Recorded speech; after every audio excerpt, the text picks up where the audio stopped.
Within 100 years of the advent of Islam, the Muslim empire reached as far as Africa, Persia, India, China, and Spain. The civilization of Islam could not have come into being, let alone prosper, with tribal and cultural prejudices in place.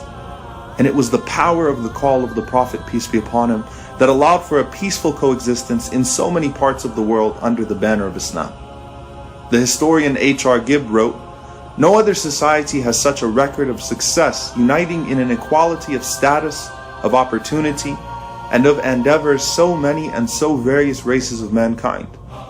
Islam has still the power to reconcile apparently irreconcilable elements of race and tradition."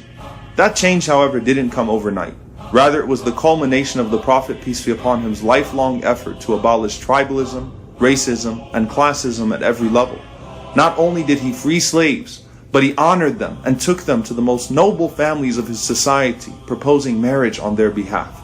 And in less than 2 decades, he succeeded in honoring men and women with authority that had spent their whole lives being disgraced by those who held it before them.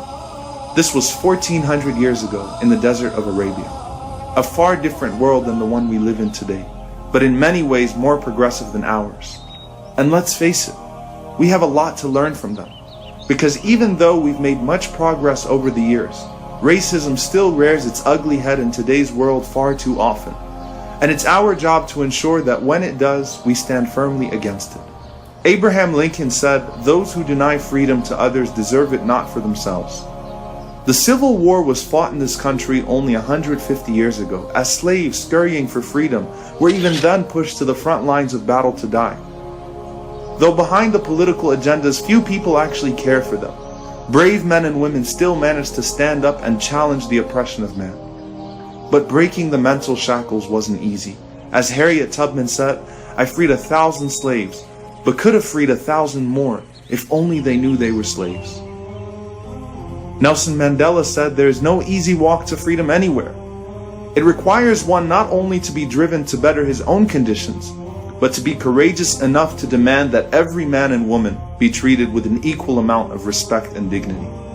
And that's for all humanity. As Mandela said, our freedom is not complete until the Palestinians realize theirs.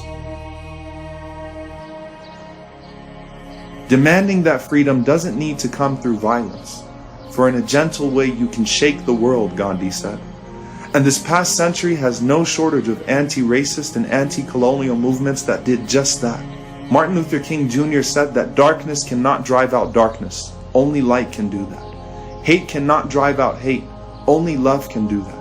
He had a dream that one day on the red hills of Georgia, the sons of former slaves and the sons of former slave owners would be able to sit down together at the table of brotherhood. That his 4 little children would one day live in a nation where they would not be judged by the color of their skin, but by the content of their character. Malcolm, for much of his life, thought that universal brotherhood was impossible, saying, "I believe in the brotherhood of all men, but I don't believe in wasting brotherhood on anyone who doesn't want to practice it with me. Brotherhood is a two-way street," he said. But when he went on his Hajj pilgrimage to Mecca, he came to the realization that through the universal call of the Prophet, peace be upon him, all people could be united as one. America needs to understand Islam, because this is the one religion that erases from its society the race problem. Throughout my travels in the Muslim world, I have met, talked to, even eaten with people who in America would have been considered white, but the white attitude had been removed from their minds by the religion of Islam.